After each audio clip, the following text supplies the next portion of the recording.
Je m'appelle Pierre Vurel, je suis chercheur à l'Université de Liège. Je travaille notamment au sein du Liège Game Lab, donc un laboratoire d'études sur le jeu vidéo et notamment la façon dont il peut être utilisé dans différentes circonstances telles que ici dans les musées. L'idée ici de Vidéomuse, c'est donc d'explorer cet ensemble de possibles qui sont encore assez peu réalisés pour de bon. Donc voilà, on est en train d'essayer de proposer quelque chose de nouveau. L'idée, c'était vraiment d'amener ce projet-là, cette expérience qu'on avait déjà réalisée dans d'autres cadres, au sein d'un musée, puisque les musées sont en général en train d'essayer de voir comment est-ce qu'ils peuvent mettre à profit les technologies numériques dans différents cadres.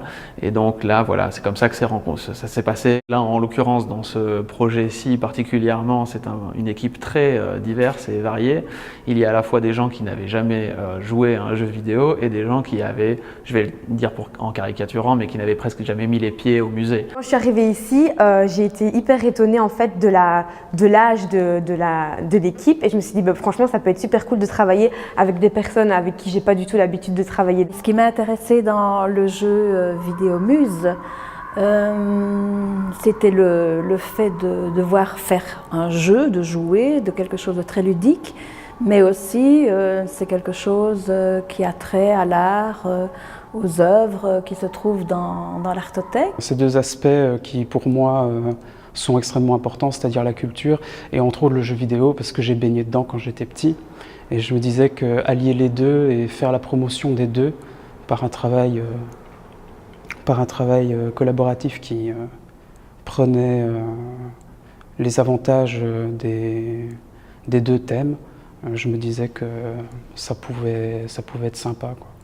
On a vraiment eu un gros travail à la fois de recherche de références culturelles, sur les tableaux, sur les œuvres, sur les métiers, et puis essayer de décrire toute l'énigme qu'on propose aux joueurs et avoir quelque chose de cohérent en passant des différentes salles de l'Artothèque, etc.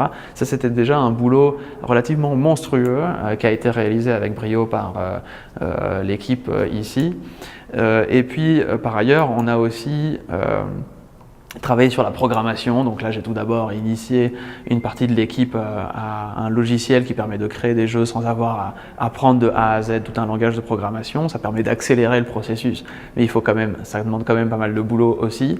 Et là, en fait, chaque participant a réalisé au niveau de la programmation séparément l'une ou l'autre petite mécanique de jeu qui sera présente dans le jeu final. Je me suis occupé du game design et du level design du jeu. Donc en gros, on élaborait le scénario et les niveaux, ainsi que les énigmes et la manière dont le joueur va se déplacer dans le jeu.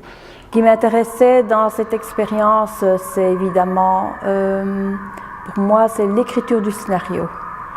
Aller rechercher les œuvres et puis essayer de proposer quelque chose aux futurs joueurs, de se balader dans les œuvres de l'Artothèque. Moi, je me suis le plus impliquée dans la programmation parce que je m'y connaissais vraiment pas et le logiciel avec lequel on travaillait, je connaissais pas du tout.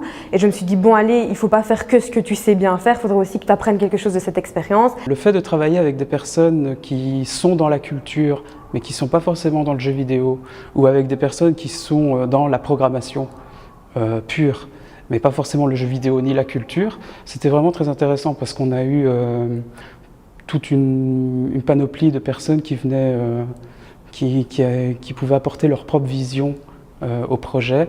J'ai particulièrement apprécié de travailler avec un jeune qui est plutôt branché sur les jeux vidéo. Il a un autre vocabulaire, il a avec les idées que j'apportais de jeux plus traditionnels, il arrivait à les mettre en forme dans quelque chose de plus contemporain, je dirais, ou de plus jeu vidéo. Un langage que je ne connaissais pas du tout, donc ça m'a beaucoup amusée.